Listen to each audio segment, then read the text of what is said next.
Good evening, everyone. Good evening, and welcome to already the third lecture in this year's Stads Salon Urbain series, where this year, as you know, the theme is Artful Cities. Sorry, I have to click. Artful Cities, a theme that we came up together with all the different research groups to kind of gather a whole bunch of people and lecturers together. As you know, the topic of this year is the idea that cities are much more than just places of design and architecture. They're just as much places shaped by imagination, creative labor, and culture practice. Throughout this series, we've been examining, and we will continue on examining, how the arts and culture and research on them and through them reveal emotional textures of urban life, its attachments, but also its exclusions, and how creative practices can open up questions of spatial justice, placemaking, democratic participation. So tonight we will hear from Professor Kate Oakley, but the next lecture is the 5th of December. Professor Catalina Ortiz will then come and talk. But tonight we shift our attention to the people who actually sustain and make these culture forms in the city. It is a pleasure to introduce Professor Kate Oakley, a leading scholar on work of the cultural economy, whose research has really been central to understanding the conditions under which cultural work in cities take place.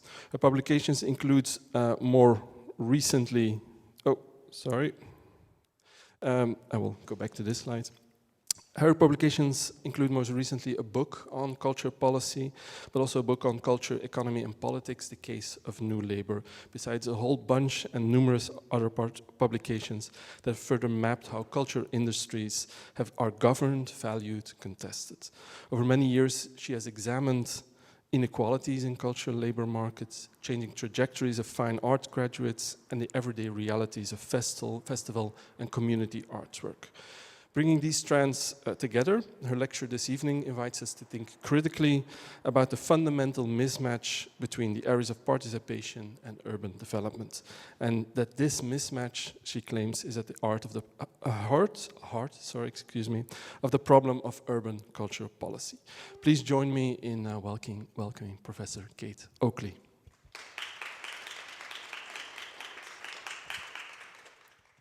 Thank you very much, and thank you very much for inviting me here. It's always really lovely to be in Brussels.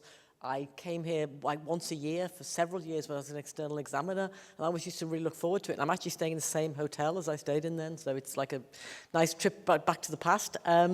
So yeah, thank you very much for inviting me. It's just great to be here.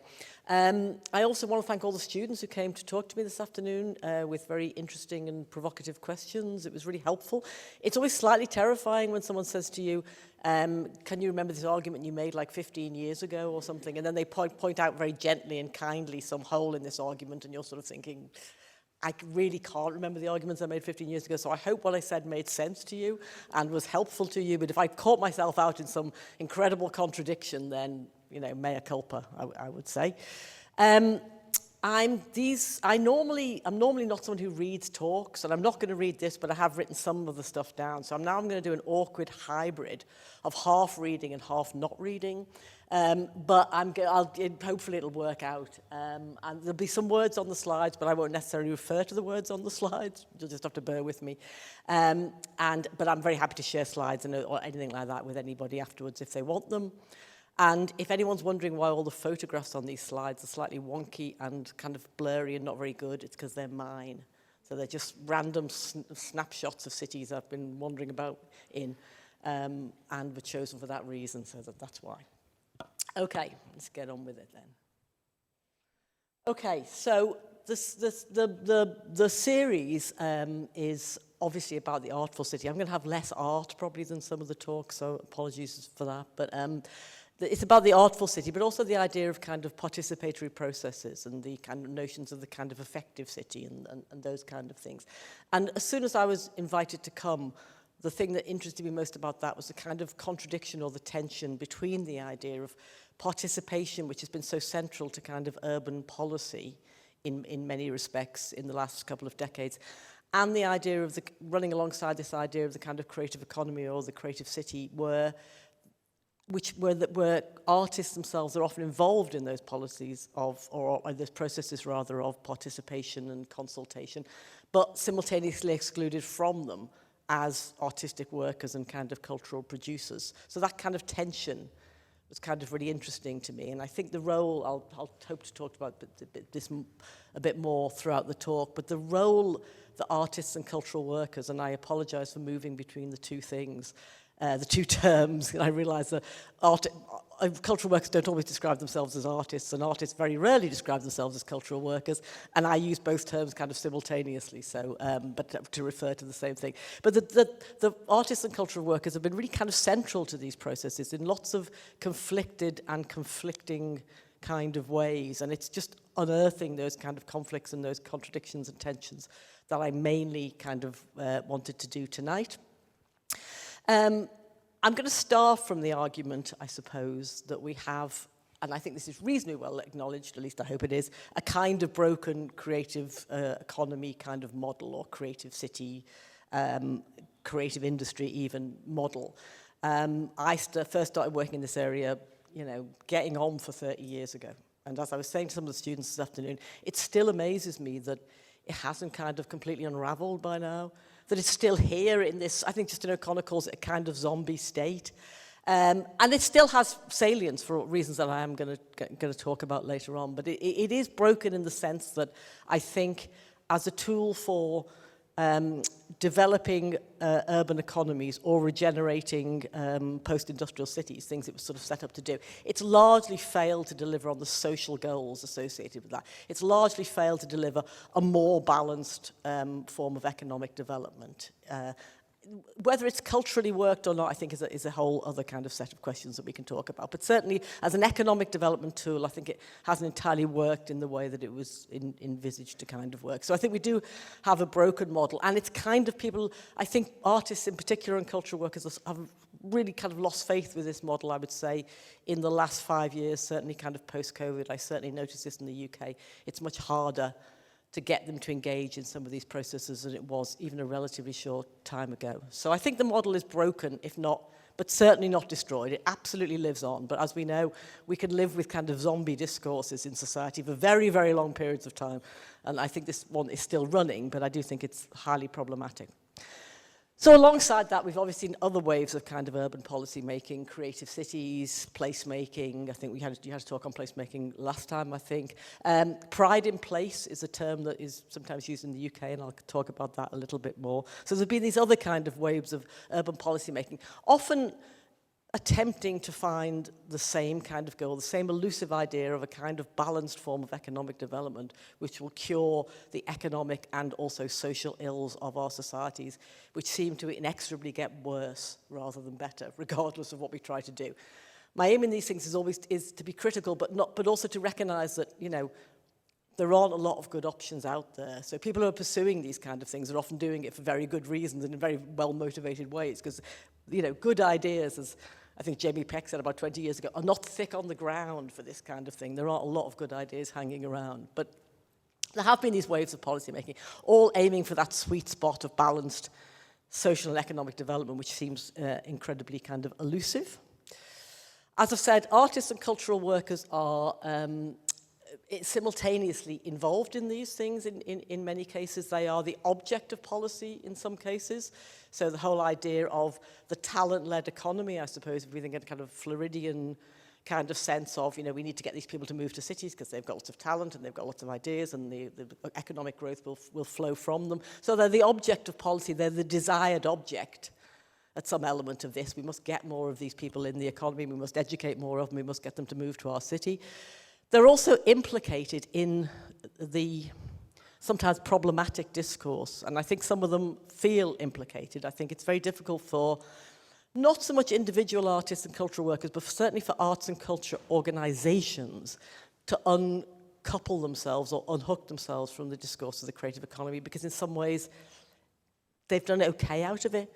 It's kind of kept them at the table in public policy terms. It's kind of given some kind of income stream.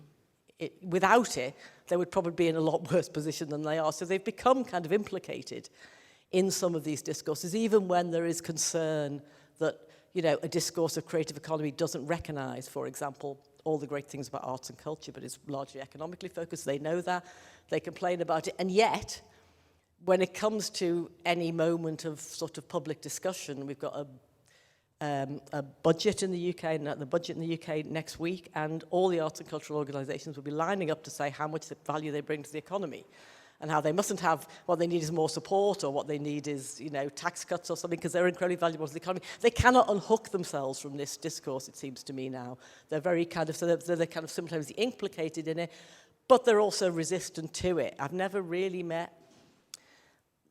met loads and loads of artists and cultural workers who see it as a kind of deal that they've done. You know, in return for some funding and some visibility and some place at the policy table, we'll go along with the idea that we are driving economic growth in a balanced way. But I've never really met that many people who actually believed it on that side. So there is a kind of slightly kind of false consciousness thing going on there that's kind of interesting and problematic. And then I'm going to do, just at the end, something I very rarely do, because I'm often accused of being too sort of downbeat or too critical. So because it's a Friday night, and it's November, and it's cold. So I'm going to try and end on an upbeat note, because God knows things are very tough out there, so I think we should try, and I'm going to try and end on an upbeat note about the ways out of this broken model I think that there is, and what they might be.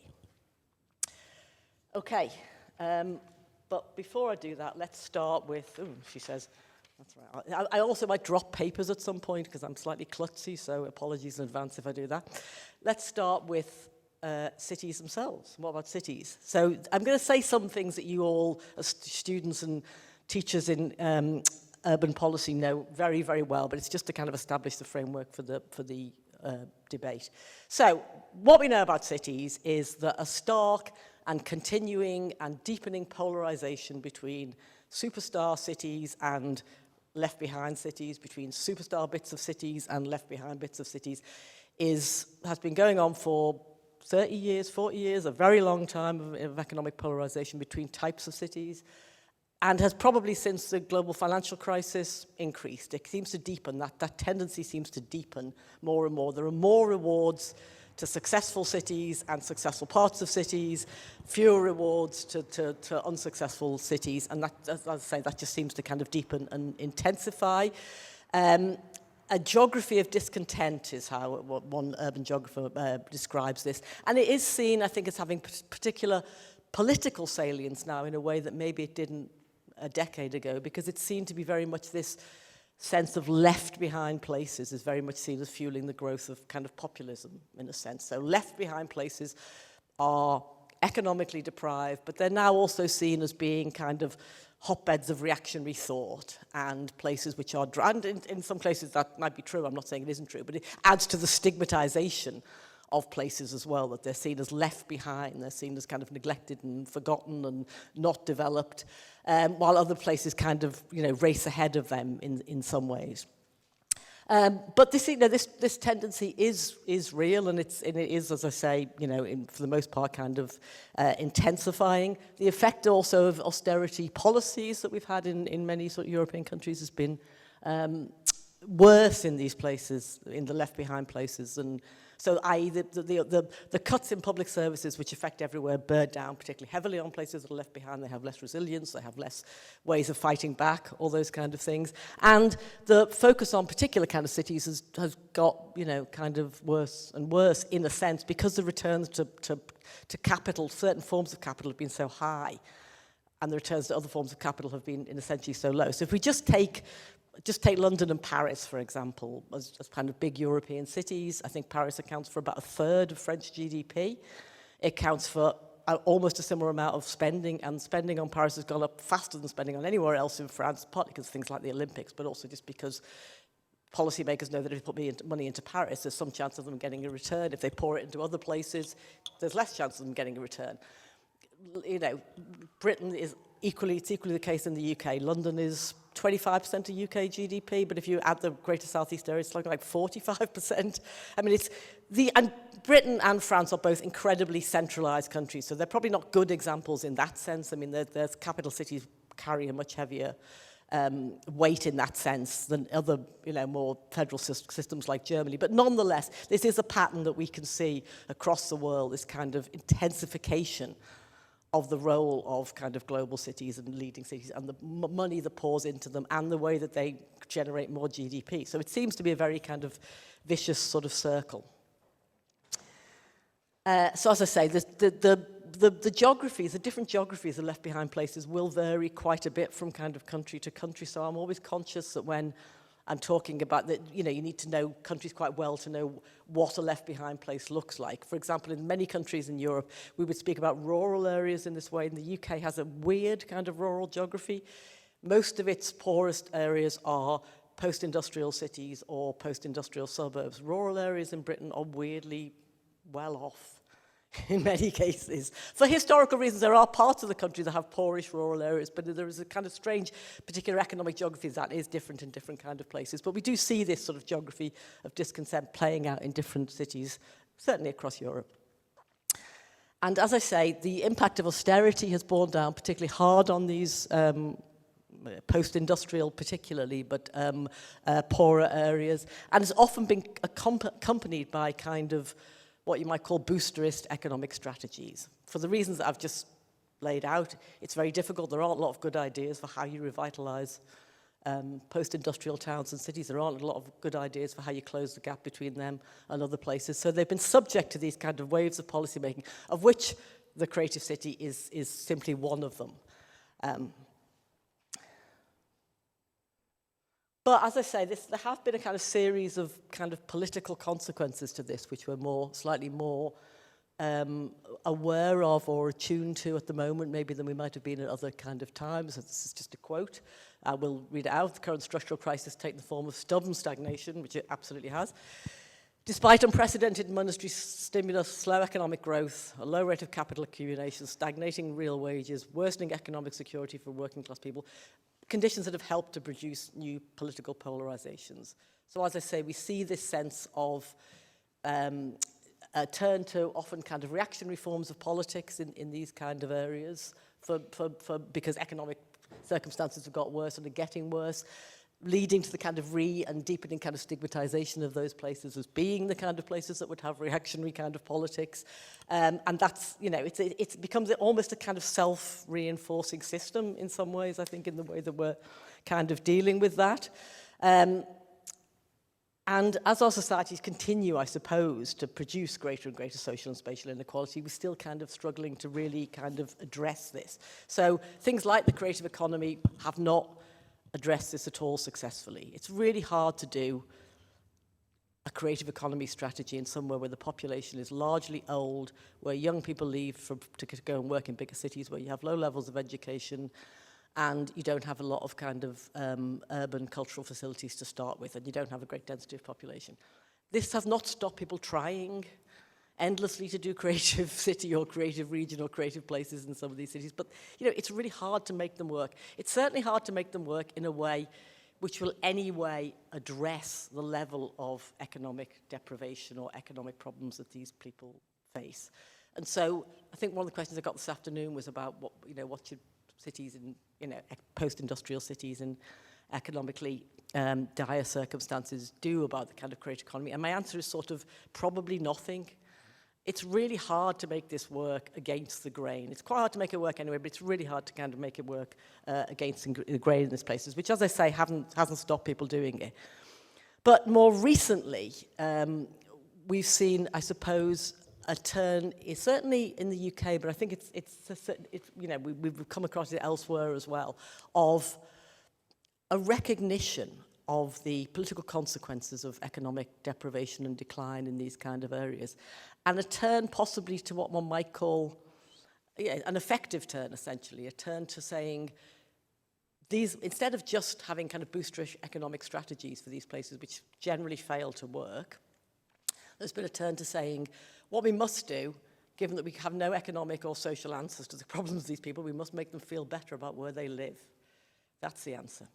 So in the face of persistent kind of economic qualities, we've sort of economic problems and our utter failure to address the material consequences of this, and indeed the material drivers of it, we've kind of turned to affect. We've turned to kind of feelings in a sense. And just this little quote at the bottom, the most powerful barometer of economic success, says the UK's HM Treasury in 2021, is the pride that people feel in places they call home.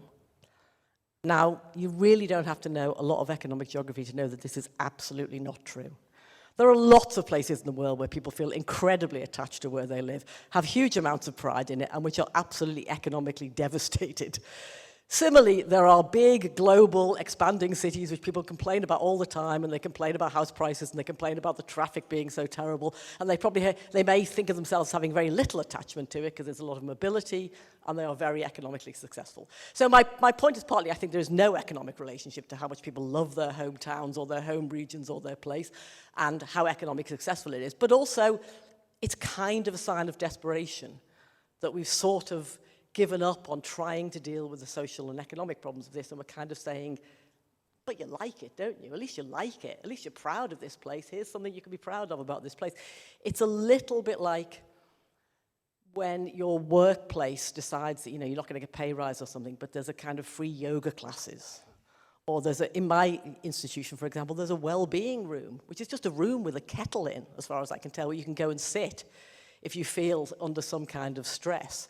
But, you know, we're not actually hiring that many people, and we haven't had a pay rise this year. So there's a sense in which there's a turn to what one might consider the manipulation of affect in the face of not having any other answers about the more serious kind of social and economic problems of these places. And I don't think it's a necessarily cynical thing. I may sound like I think it's cynical. I don't think it is necessarily cynical, but I do think it's slightly kind of desperate. So the one in the UK, the policy thing in the UK is called Pride in Place. And it's been partially rolled out. I'm not saying it's had a huge amount of money or political interest, but it has had some, particularly under the last administration, and particularly as a response, as I say, to the rise of kind of more reactionary politics and populism in these kind of areas. You must have pride in your city. We'll talk about how you feel about it, and there are endless kind of examples of programs and sometimes artistic programs which are about pride in place.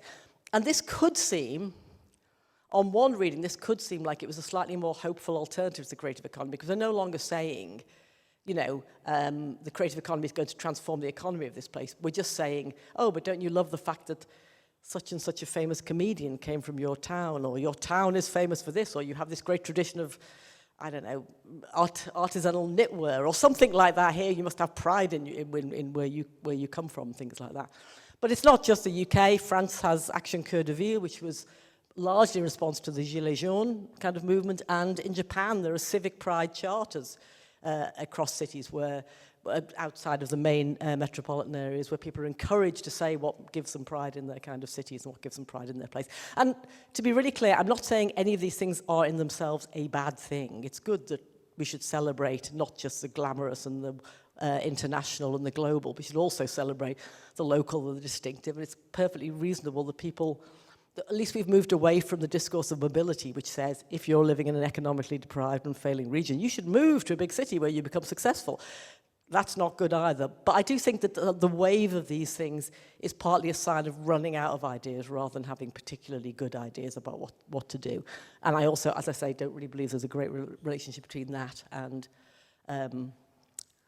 economic success. Okay, so how do we get here? How do we get here in one sense? And this is where I have to do a kind of mea culpa. I just want to go back a bit to the beginning of a kind of creative economy discourse and the role of arts and culture, both in discourses like placemaking and the effective city and all those kind of things, but also in kind of creative economy language.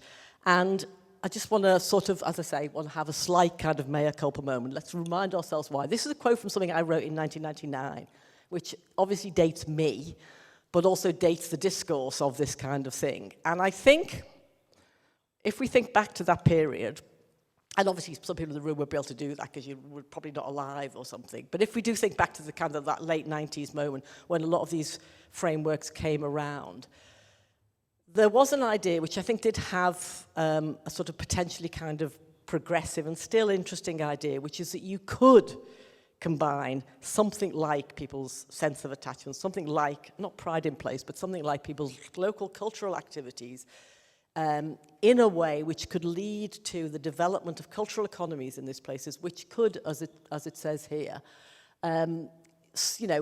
negotiate a new accommodation with the global market, in which cultural producers sell into much larger markets, but they'll rely upon a distinctive and defensible local base. Now, still think that's kind of a good phrase. I think that's quite a good sentence. It sounds like a good thing, but it just largely hasn't worked.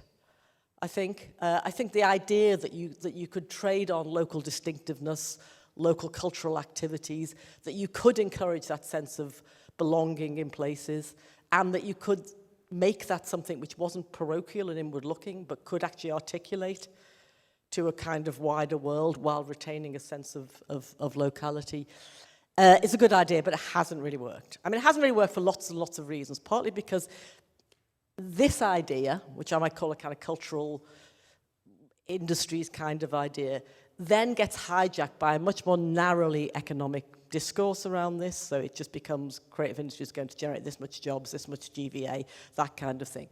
But also because the world has changed a lot since then, and there's very little that we could do to anticipate at that time the closure, the enclosure might be a better word, of culture through algorithmic cultural platforms. They didn't exist in 1999. So the idea of the negotiation of the place with the sort of global cultural industries is just broken, I think, by the dominance of algorithmic platforms whose products are, and not necessarily bad, but incredibly kind of standardized or based on the idea of a kind of particular kind of consumer, and can't really afford and are just simply not designed for local distinctiveness, local place, this kind of individual kind of voices. So I'm not suggesting for a moment that those interesting things aren't going on in cities and towns across the world. They certainly are. But they're not negotiating much upwards to the global cultural industries. I think that idea of that way that you could do that and that it would have economic and social rewards is fundamentally not working because we have a different cultural industry landscape than we had 20 years ago, which is one of the, I think, remarkable things about why it's so interesting to me that the policy language and the policy framework hasn't really changed. People still talk, policymakers still talk about the importance of culture in place, and the importance of cultural cities, the importance of growing the cultural industries, and you're kind of like, don't you know what's happening out there? Don't you realize that most of this stuff is owned by about 4 companies? Haven't you seen the enclosure of our kind of cultural lives in this kind of way? And of course, there's nothing, if you're a mayor of the city, there's not much you can do about that, but still the lack of recognition of it does seem to be really, really remarkable. The policy hasn't found a way to kind of at least articulate the problem of that and then therefore try and rethink itself in some kind of way. But I put up this slide just to say, I think it was completely, at the time, in some ways, a reasonable notion that we might be able to have cities, small towns, different places across the world where, mixed and organic sort of clusters of small businesses, artists, continuing cultural institutions, etc., might maybe not turn themselves into kind of post-industrial havens, but nonetheless might be able to accommodate an economic future that had some hope and some kind of potential. So I'm kind of reminding myself as much as anybody else of that. But I do think that it would be crazy to suggest that that had actually happened in a sense. And when I come at the end, I'm going to come back to why I think it needs to be reinvented in some kind of different way. So that was the goal. I think there has been, as we all know, a loss of kind of faith in that, as I was saying, even in Richard Florida in 2019, everything is gentrification now, something that many people probably felt they could have told him in 2011 or something whenever he wrote his first book. But that's a fairly kind of widespread view that this has not produced very balanced economic growth. It has produced a certain identikit feeling in city centres. I'm not somebody who goes around the world saying, oh God, everywhere's just the same, everyone's exactly the same now. It absolutely isn't, and there are lots and lots of things that people do differently and that make places different. But nonetheless, we're all familiar with the kind of relatively identikit waterfront development. This is one in Birmingham, but it could be almost anywhere. The kind of things that are produced in that sort of framework, and it's largely led to gentrification, essentially, and economic polarization. So there has been a kind of loss of faith in that. But there's also been a loss of faith on the part of cultural workers. And kind of that's what I want to come on to in a minute. But for cultural workers, as I say, this deal between we will play our part in this kind of discourse of the creative economy because it would give us some money and some kind of visibility has, I think, been really, really broken. There have been diminishing returns to cultural workers in the last decade, certainly, and certainly in the period since COVID, even in the supposedly booming parts of the creative sector like video games. Video games, we're seeing massive layoffs at the moment. Lots of the kind of bits of the digital bits of the creative economy which were kind of holding up and doing pretty well have stopped doing so well, partly because of AI, partly because of investment issues.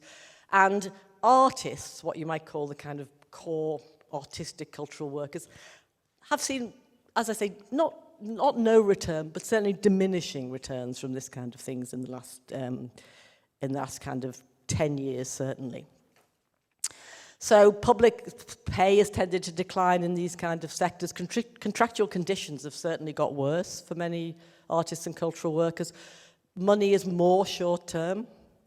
We talked about this quite a few of the groups this afternoon. The move from kind of cultural funding as being any kind of ongoing thing to being almost entirely project-based, to being 2 years for this, 1 year for that, apply for this, money for this. The application process is very bureaucratic, with tight turnarounds, and where projects are almost always kind of time-limited and relatively kind of short. The running down of longer-term kind of cultural institutions in favour of projects and networks and hubs, and the ways in which those things haven't seeded themselves into kind of civic life of cities in the way the traditional institutions did. So this kind of temporality, this focus on short-term project-based funding with measurable outcomes has been problematic. It was problematic even when there was quite a lot of it about, but it's got worse. The conditions have got worse, the pay's got worse. And that seems to be kind of continuing. And added to that, there's a kind of, almost endemic kind of work insecurity now. Societies have probably always produced, more artists than you could ever possibly accommodate in any kind of economic framework. There is just a permanent oversupply of labour.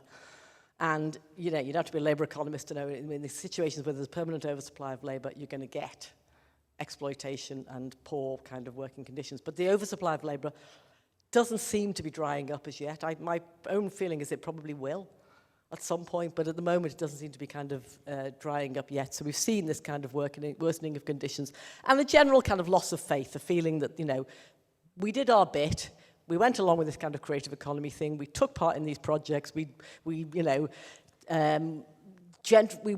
did our part in kind of gentrification, we tarted up these city centres, we built new buildings, and it hasn't kind of worked, and it hasn't worked for cultural workers any more than it's really worked for sort of cities themselves. For citizens in cities themselves. So we've also got this particular strand of this work, which is less kind of creative economy, but this is a bit about, where places have lost some faith in the idea of the creative economy as an economic solution, they've moved to social amelioration projects, which the arts and culture also play some kind of very kind of active role in. This is a quote from Sophie Hope. But we know that a lot of the kind of consultation projects, a lot of the kind of pride in place things, a lot of these kind of activities about urban development will often have an arts and cultural angle. The idea is if you're going to do something about the effective city, bring in some artists because they're very good at affect and feelings, and they'll be able to talk to these people, and they're really good at kind of community development, and let's get them in, and they can do all the community development work and those kind of things. And there's relatively little research on this, unfortunately, on artists who are actually involved in these projects. There are only two people that I know. I know both these people, so that's my bias. But I've seen a little bit of research in the US, but there's not a lot of research actually looking at artists what we might call community artists, who spent most of their time over the last decade, working in these kind of public policy projects, actually talking to them as kind of workers in some sense. But there is a little bit. Eleonora Belfiore produced some work on this, and Sophie Hope has had some important contributions. And both of them suggest that socially engaged arts practice has also kind of been hijacked in some ways by these sort of public policy initiatives in a slightly different inflection from the creative economy hijacking, but nonetheless a hijacking, and one in which these workers, these artists who are involved in these kind of projects, who are often going into sort of deprived communities to talk to people about how do you feel about your area and the lack of jobs or whatever it is. They're involved in these kind of social amelioration projects. They themselves are also workers. They're paid really badly on these projects. I mean, it's built on the back of exploited arts workers in many cases. A lot of even this kind of community engagement, socially engaged art is built on the back of exploitation of the artists themselves who are taking part in these kind of projects. And they do carry often a kind of psychological burden from this and kind of psychological harm from being involved in some of these projects where you're essentially being brought in to paper over a lot of kind of social cracks with not just necessarily your artistic production, but also your role as a facilitator, your role as a community development officer. That kind of arts as social work. It has a kind of psychological, I think, wound as well as a kind of not a huge amount of economic reward. Now, this isn't unusual. I mean, artists often work for low kind of economic reward, but it's interesting that it happens in these projects which are so kind of ethically charged. The whole sort of discourse of this, I mean, if we think the creative economy discourse is one of, you know, growth and economy, this discourse is one of care. You know, we're setting up this community consultation project in this place because people are unhappy or the economy, whatever it is. So there's a discourse of kind of care, and it is built on, certainly for many artists involved in it, a sort of exploitation in a sense. Now, Ellie Belfiore, in the end of her piece, says that what we need in this kind of thing is a greater emphasis on the kind of discourse of care. And what I would like to argue is what we need is a greater emphasis on the discourse of labour instead, is a way of kind of resolving this. So that's what I'm going to kind of turn to next. And that will probably take up the rest of my talk. So I'm just going to check on the time. How are we doing? Oh, we're fine, aren't we? Yeah. So coming to the kind of final arguments, but not the final argument, as it were, I'm going to talk a little bit about why I think what we essentially need to get past this is a labour perspective. So I think there's evidence, and I think this COVID really gave a fillip to this. I wrote a piece with a couple of colleagues, Greg DePuter and Madison Trissolino, about COVID and the idea of the kind of cultural worker. And one of the interesting things we saw during the COVID pandemic was people who worked in the arts and culture, either on, you know, generally in the arts and culture, but particularly people who were in some way publicly funded. Theatres were closed down, cinemas were closed down, music venues were closed down, everything was closed down. And suddenly their income streams dried up, and they kind of realized that they had, in a sense, were not seen as workers. Certainly we're not seen as essential workers, and we can certainly argue about whether they're essential workers or not, but they were not seen as workers at all. This loss of income on the part of people who worked in the arts was kind of largely kind of unremarked upon, and there was very few concessions, certainly in the UK, to anything particular. Eventually there was a particular scheme for cultural workers, but it took a really, really long time because people kind of forget that the arts are full of people who are actually doing this to make a living. You know, they have bills to pay and they have things to do, and it's a form of labour as well. But this was kind of hidden. And what we saw during the pandemic was, for the first time, a real growth in the discourse of art as a form of work and of artists as workers and labourers. And we saw lots and lots of organisations, and the piece of work that we did was kind of studying this discourse as it manifested, lobbying for basic income, or a particular kind of furlough pay, or a particular kind of recognition of the particular situation of artists as workers. A real kind of growth in organisations, not just asking for more funding for culture, in the general way that arts organisations are always asking for more funding of culture, but of actually more funding for cultural workers as a form of labour. And I think it was a real kind of turning point in some ways. It was really quite striking, this idea of that what happened from the beginning of the pandemic, this kind of outburst of you know, platforms and open letters and articles and policy briefs and manifestos that we saw coming out. And as I say, just very much on this kind of idea of the sort of labouring of culture. And it was a reminder, I think, that cultural products are ephemeral expressions of creativity, but they also arise very much from the kind of material conditions that cultural workers have and that they share with other kind of parts of the economy.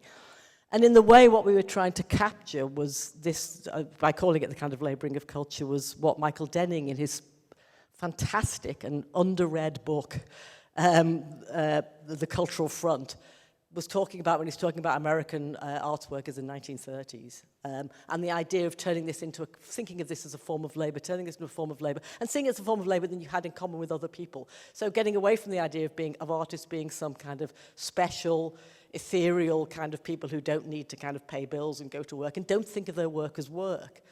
And as somebody who interviews people on the topic of cultural labour and has been doing for quite a long time now, the thing that always drives me mad is the kind of I don't do it for the money kind of discourse. Because as soon as you put it front and centre that you don't do it for the money, you can guarantee that nobody else is going to care that you don't do it for the money and that you have higher goals. And it's, you know, in many cases, it's an absolute recipe for exploitation. So the failure of artists to see themselves as workers, I think, has been actually problematic, particularly if you're going to hoist yourself up to an economic discourse. You might think that the one benefit you get out of that was the idea that you were an economic actor and therefore you had certain kind of requirements. But instead, artists seem to have hooked themselves up to this economic discourse without that realization until very recently. And as I say, I do think it's changing now, and I think for whatever reason, the COVID pandemic gave a real kind of fillip to that, possibly because of the drama of the situation and the fact that, you know, venues were all shut, people weren't getting any income, but everybody was sitting at home consuming culture to a greater extent than probably they had been previously. We were all basically watching TV and reading because there wasn't anything else to do. So there was a lot of cultural consumption, but the producers were kind of left behind very much.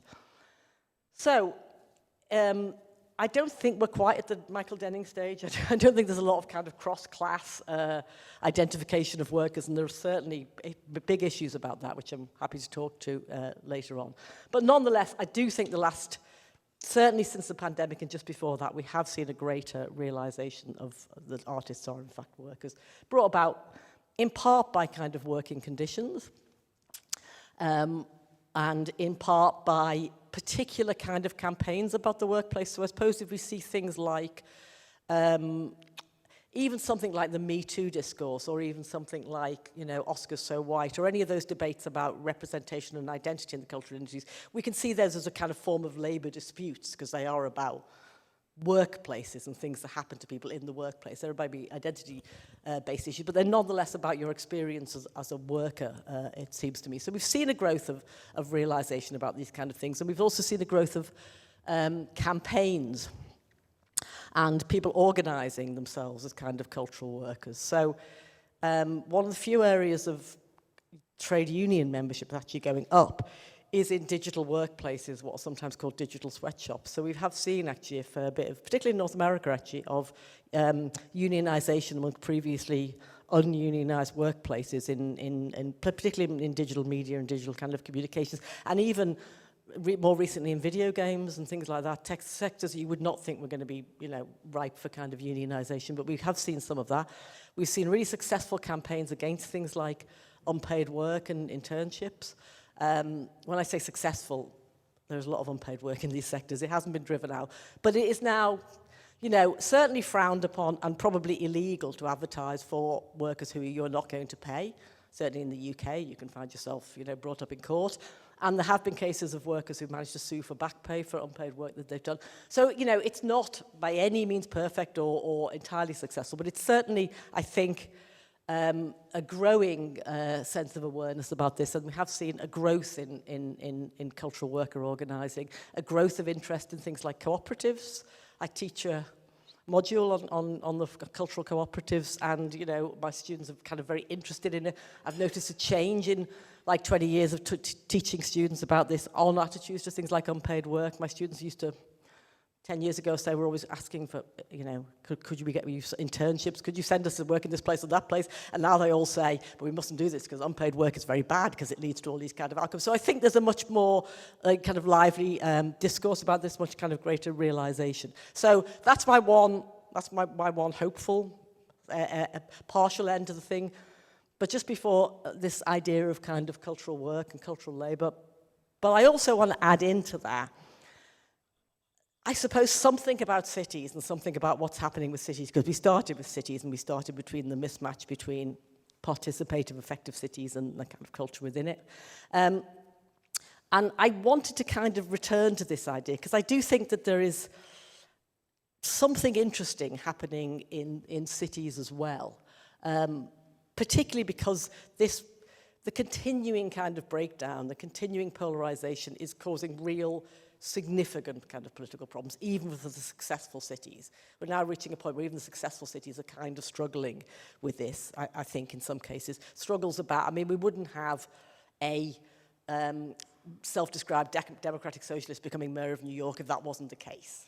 You know, and New York is a pretty successful city by any kind of global standards. So I think we are seeing a point where, you know, the problems of cities in terms of housing, in terms of inequality, in terms of public space are becoming so intense that even the ones that are doing well have started to kind of address this. And we've seen, I mean, a UK geographer, I don't know why I'm always quoting geographers, but a UK geographer, Matthew Thompson, who writes quite a lot about this, has said that, you know, municipal radicalism is back. We're reinventing the idea of the city as a kind of radical kind of space. The idea of the sort of neoliberal city is slightly waning, and the problems of cities have become so intense that we're seeing a rebirth of kind of radicalism. You know, I really want to believe that's the case, and I do think it's happening, but it's pretty slow and it's pretty kind of piecemeal and patchwork. And what's really interesting, I think, is at the moment, culture is nowhere in that. Those debates are not cultural workers, cultural industries are not playing a big role in those kind of new municipalist kind of frameworks that we're seeing. And I'm really struck by why that's the case, and I wonder somehow if part of the problem is that in hooking themselves up to a sort of creative economy discourse so successfully, the arts as a source of resistance or radicalism are somewhat weakened, or at least find it harder to present themselves in that way. You can't really be the counterculture if you've kind of been the culture for a bit. So I think it's an interesting moment. At the moment, these frameworks are developing very much along the kinds of, you know, green economics or kind of degrowth approaches or responses, as in New York, to very specific kind of problems, but they don't have a massive kind of cultural angle, and the cultural workers are not very prominent within them.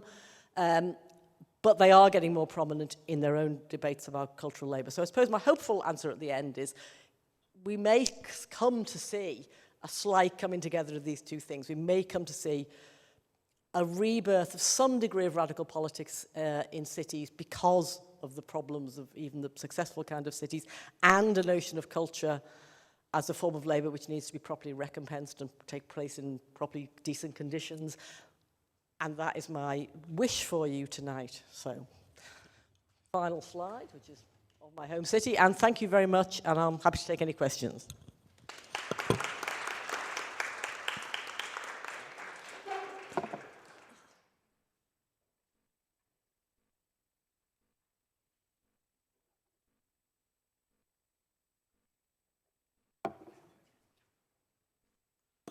Indeed, time for questions. Raise your hand. I have one. Sarah has one. You have a question for Professor Oakley? Sorry. I asked all the questions this afternoon, so...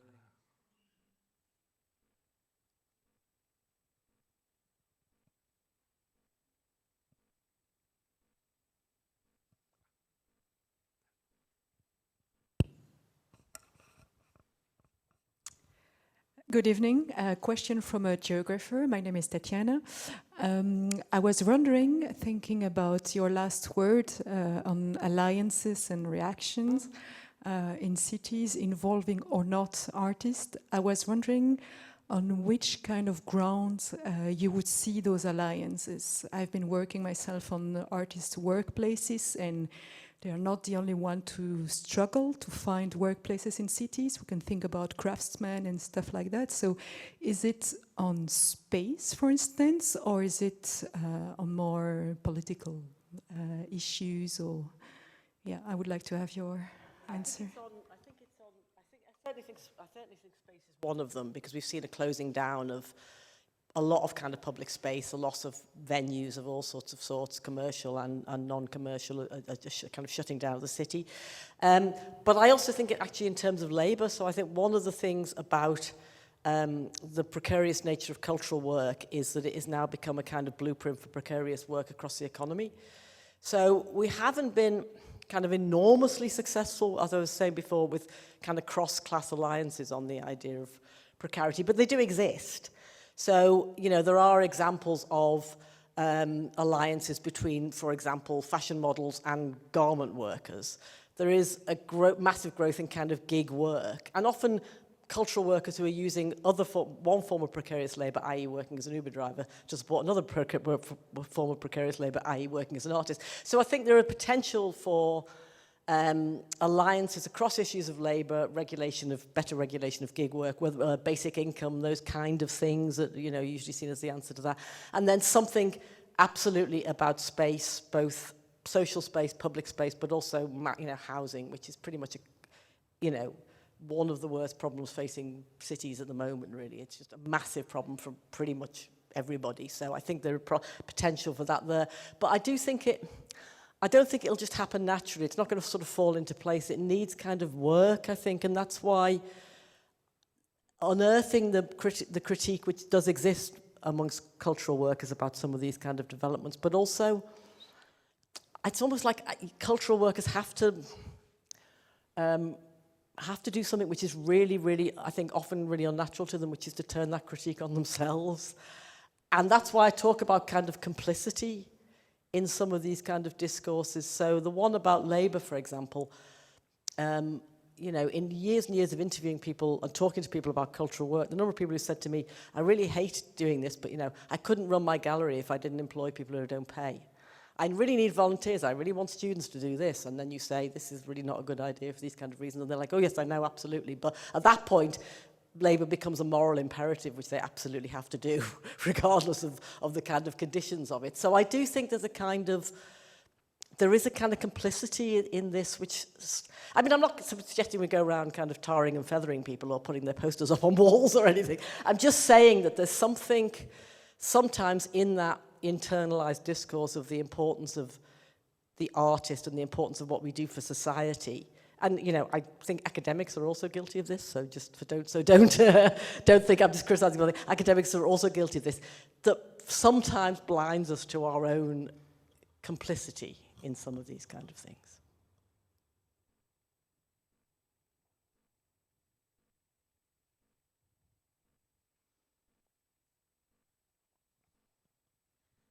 Thank you.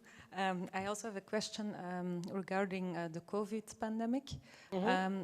Wasn't there a difference between the big cultural institutions, the theaters, and then the smaller, more participatory arts practices? Because I did my PhD on participatory arts practices, and there you saw that a lot of these practices, they were already working in the public domain, in the public areas, in the public realm, and they were very quick to find new ways of working with people, while the big theaters, institutions were closed. And there was a lot of frustration among those artists and cultural workers in the smaller practices. Suddenly they were seen, and their work was seen, because they could keep going on and doing their work with participants, while the bigger institutions, they were closed, and they had to stay home. So I was wondering. Yeah, I mean, I think it was a really, really mixed picture in some ways, because for some bigger institutions, they could continue, when they were shut, they could continue to pay people because they got government money to pay people for their regular full-time employed staff. But as we all know, the regular full-time employed staff of any cultural institution is a small percentage of the wider number of staff that they have, and those people really suffered, I think. I think in some cases, that kind of work did go on. But the pandemic itself also, because it lasted so long, I think you have to break down into different kind of periods, really. So the early part of it, certainly there was a lot of emphasis on kind of social programs and community activity. This was something we were all going to get through together. Remember that?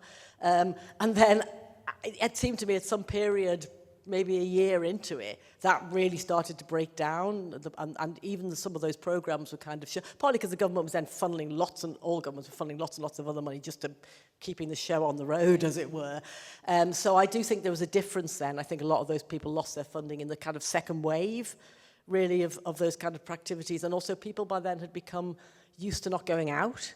So I think it seemed almost like there was a period where even without the legislation around lockdowns, people were sort of self-locking down. So I think that what I'm saying is yes, but I think it was quite a complicated picture in some ways. But I do think that one of the issues, the reason I think it made people think of themselves as kind of workers, was that lots of people realised when that happened that they simply didn't exist as far as the state was concerned, because they weren't registered for tax, or they weren't kind of registered as self-employed, or they didn't have a bureaucratic existence, and they'd kind of managed to work when, and then obviously society undergoes some incredible trauma like that, and suddenly you realize you're not visible, you don't really exist anymore. And I think that was quite a sharpening moment in that sense. Thank you.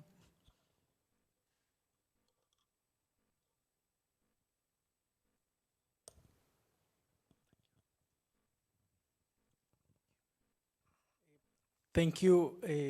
In the ways out, you mentioned the renewed relevance of the municipal level. So I was wondering, what's the role of the national state in general in reducing disparities, especially disparities, and in particular in using art to that end? Yeah, I mean, it obviously depends on the national state you're talking about, but I mean, in a very centralised state like Britain, all money really, and in places where cities don't have a lot of revenue-raising money of their own, all money flows from the national state. So whatever cities do, it's generally with money that they've got from the national state in one way or another. That's very different in lots of other places. In lots of other places, cities are far more autonomous and far more capable of raising resources themselves, and therefore having their own kind of different cultural policy. Somewhere like the UK, urban cultural policy is just a reflection of national cultural policy at the urban level, because they have so little wiggle room to be able to do anything else. So I think that national states will continue in places like that to obviously continue to be involved, because that's where the funding comes from. But they've also got this issue of, as I said, they've got obvious and continuing discontent and concern about smaller cities, smaller regions, places which are quote-unquote left behind, and they've got these big and sometimes quite, relatively sort of successful cities. So where are they going to put their efforts? Where are they going to put their kind of focus? They're kind of, certainly in recent years, even governments of the right in the UK have felt the need to pay more attention to the non-urban or the less urban kind of places, because the problems are very kind of intense there, while at the same time having to keep the urban show on the road, and therefore more of that keeping the show on the road has fallen on the cities, like keeping their cultural facilities going, and they're just broke. They can't afford to do it. I mean, there are examples of cities in the UK where it's kind of, do we keep children's services going, or do we keep our art centres open? I mean, these are really stark choices that they're having to make under those kind of conditions. So, and then of course, the politics becomes interesting, because then who do voters blame when things like that happen? When cities stop functioning very well, they tend to blame local politicians. And other times there's a kind of, how does the national government play that? So I think it's quite a complicated one, but it does depend on the sort of funding and taxation models in particular your society has to start with, I think. And in some places, cities have more resilience because they have more ability to raise money, and in some places they have almost none. And I don't know what the situation is here, so somebody could probably enlighten me. You have a city tax? You mean, yeah. Yeah, so I mean, lots of places in the UK really don't. They Cities really don't raise very much money, cities themselves at all, so yeah.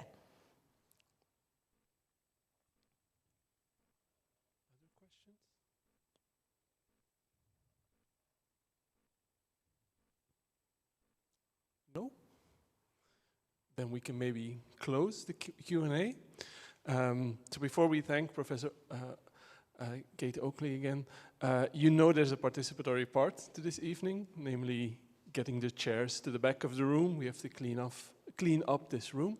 So thank you, Professor Oakley. You're very welcome.